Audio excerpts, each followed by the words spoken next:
in a direction that we hoped 10 years ago would lead Russia to a kind of full political and economic integration with Western institutions like the WTO, like the G8.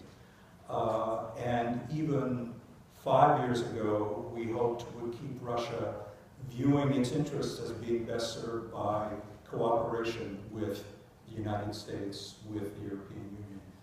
I think the latter still holds. I think that Russia still sees its interests being served by a level of communication and cooperation in particular with the West and the United States. But all of that has been put at risk, I think, by what the Russians have done in Crimea just in the last month. When you were ambassador, U.S.-Russia relations were pretty good comparing to what they are today. For those 8 years that you were, 4 or 8 years? No, 4 years that you were ambassador. What was the #1 area of cooperation between the U.S. and Russia, and what was the main tension of that relationship? Well, I was very fortunate to be named ambassador and sent to Russia at a time when the relationship actually had almost nowhere to go but up.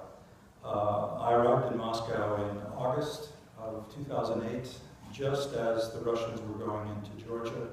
And this came at the end of a long period, 3 or 4 years, in which President Putin and the Russian political establishment had made a turn away from the West and had begun to actually blame the West for some of the problems and lack of respect that they saw Russia suffering from in the world.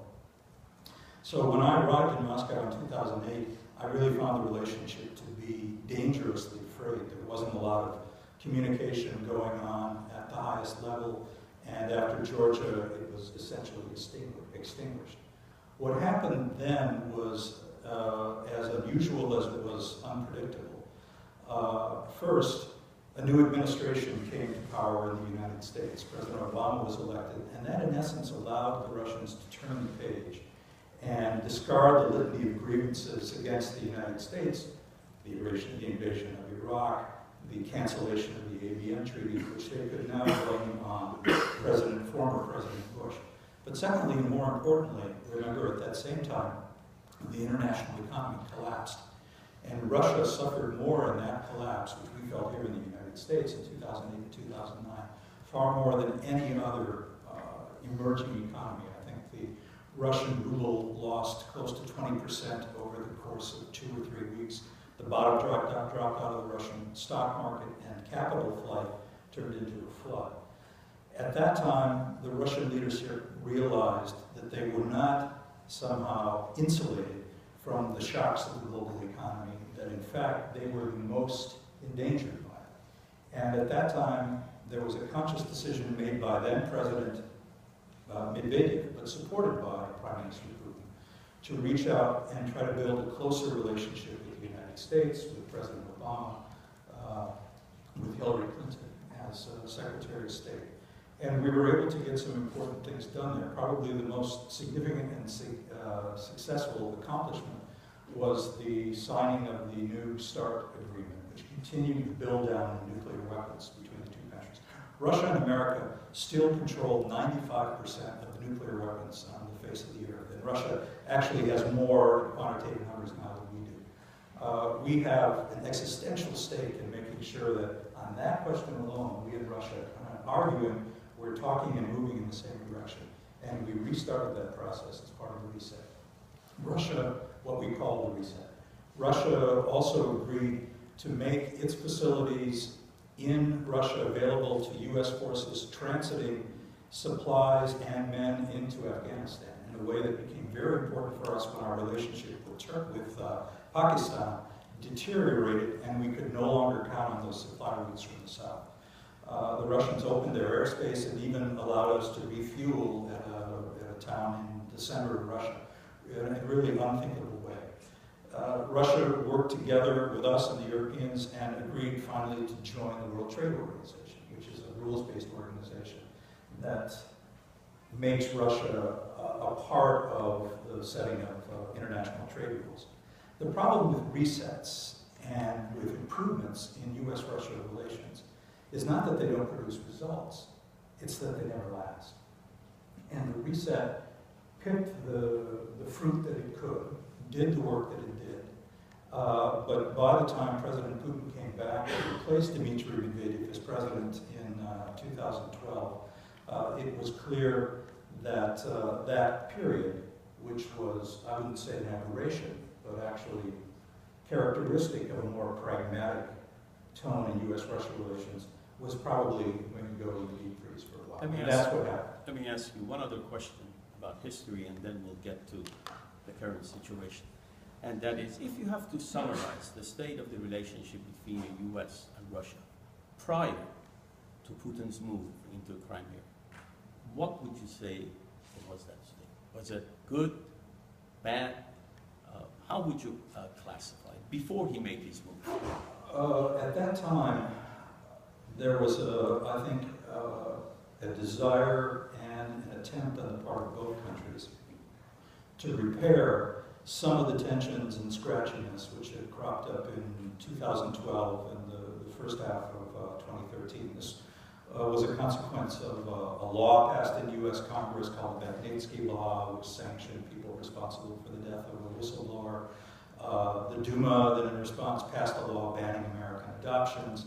There was a lot of bilateral tension between the two countries, and the relationship between President Obama and President Putin hadn't gotten close in the way that it did with President Medvedev, which in many cases allows you to get things done faster than if you don't have a good relationship.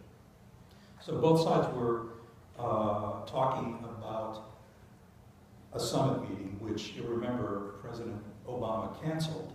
There had been one scheduled in September of last year, and after Mr. Snowden landed in Moscow and was granted temporary asylum, President Obama canceled that summit. Another instance of tension. Both sides were working to get beyond that. I even believed that there might be a move afoot to find another place for Mr. Snowden to hang his hat. But, and there were actual trade talks going on for Russia and the United States to sign a new trade agreement to try to push trade to the front of the relationship. So the relationship at that time, I'd say, in measured terms, was hopeful for improvement. I think those hopes have now definitely, beyond any doubt, been put on hold. All right, with that kind of background now, let's start a real conversation about what's going on today. I have been able to come up with 3 different interpretations of why Putin made his move in the Ukraine. One is offered by Stephen Cohen of Princeton. He essentially says that we have been pushing Russia around, that NATO has been moving eastward, and that essentially what Putin is doing is reacting to Western aggressive policies toward Russia. In other words, this is the continuation of the containment policy of George Kennan, but in a different way. But then we have Stephen Walt of Harvard University, who essentially says that if you cannot have a neutral Ukraine, you're going to have a war between East and West. And he essentially is saying that we were trying to push Ukraine toward becoming toward the West. And finally, there is another school of thought that says this is nothing new about Russia. Putin is trying to revive the old empire, and this is not unusual. Do you agree with any of those interpretations, or is there an element of truth to each one, but then you can come out with your own explanation of why did Putin make that move when he did that? Well, I mean, you're absolutely right, and I was going to say there, I don't have to choose among those 3 because there really is an element of truth in each one of them. I know Stephen Cohen's argument very, very well, and it does not excuse anything that Mr. Putin or Russia did over the last year, and especially the last month and a half, in not just breaking international agreements, but more importantly, breaking promises that they made to a neighbor and basically a brother nation of theirs in doing this. But even though you can't excuse it, you can certainly understand it and explain it by putting yourself in the shoes of Mr. Putin, who views the collapse of the Soviet Union in that apocalyptic way, who believed in some way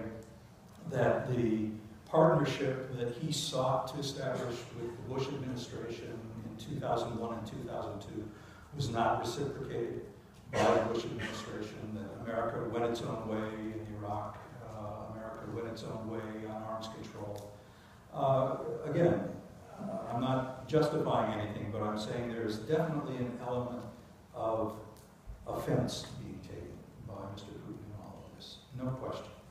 As to whether or not the only solution to this is a neutral Ukraine, there I think if you are trapped in viewing the world only in through a Cold War prism or a Cold War lens, then you do perhaps need to talk about a neutrality of a country between these two large opposing powers.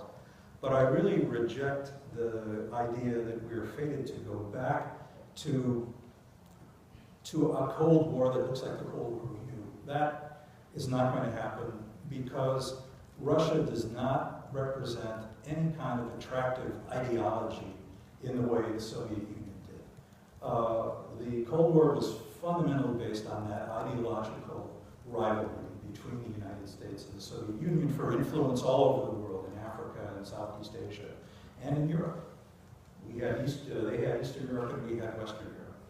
The world has changed too much since then, and Russia itself does not have the power or the ideological attraction, as strange as it was, that it had in those days. So I think talking about, and I know that Henry Kissinger has written about this as well, that we need to make a hard and fast promise that Ukraine will never join NATO as a way to begin to reduce the tensions and regularize the situation. I think saying never in political and diplomatic terms is always a very, very dangerous thing to do. As dangerous as perhaps saying that Russia could never be a member of NATO. Who's to say what NATO will look like in 10 or 15 years? Russia, up until now, had been working together with NATO in some specific areas through something called the NATO-Russian Council. That's now put on hold, but that is exactly the kind of dialogue and kind of engagement that we need to have with Russia so that we don't see the world in zero-sum terms. Either we have Ukraine or they have Ukraine, or best, it's neutral. As to the revival of the revanchist school, there is definitely, as a consequence of that first sense of injured pride, and I think the fact that many Russians are still struggling with what they lost in 1990, 1991, 1992, and still searching for a definition of their country that they can be proud of, playing to that revanchist and nationalist feeling, which is very, very deep and, again, understandable for Russians who lost a lot during that period. Again, doesn't justify what Mr. Putin has done, but it goes a long way to explaining why his poll ratings have improved as much as they have. One of the more kind of strange arguments I've heard is that Putin decided to go into Crimea because President Obama drew a red line in Syria, and because he did not follow his pledge of punishing the Syrians. Then Mr. Putin got aggressive and decided to make his military move. I've heard this in a number of places, I've read it in a number of places, and it has become quite popular among some conservative circles. Do you buy that argument? No, I really don't. I think, unfortunately, I don't either. I don't, and I think it's an unfortunate outgrowth of the kind of polarization and partisanization of foreign policy that I've seen in Washington since I've been back. I lived overseas for 10 years, now I've lived back in Washington for the last 2 years. And what is most striking to me is how much domestic politics now intrudes and distorts foreign policy, to the degree that people will actually blame President Obama for what Mr. Putin did, ignoring the fact that President Eisenhower sent no troops into Hungary when the Soviets invaded Budapest in 1956. President Johnson mobilized no forces when the Russians went into Prague in 1968. And President George W. Bush didn't send any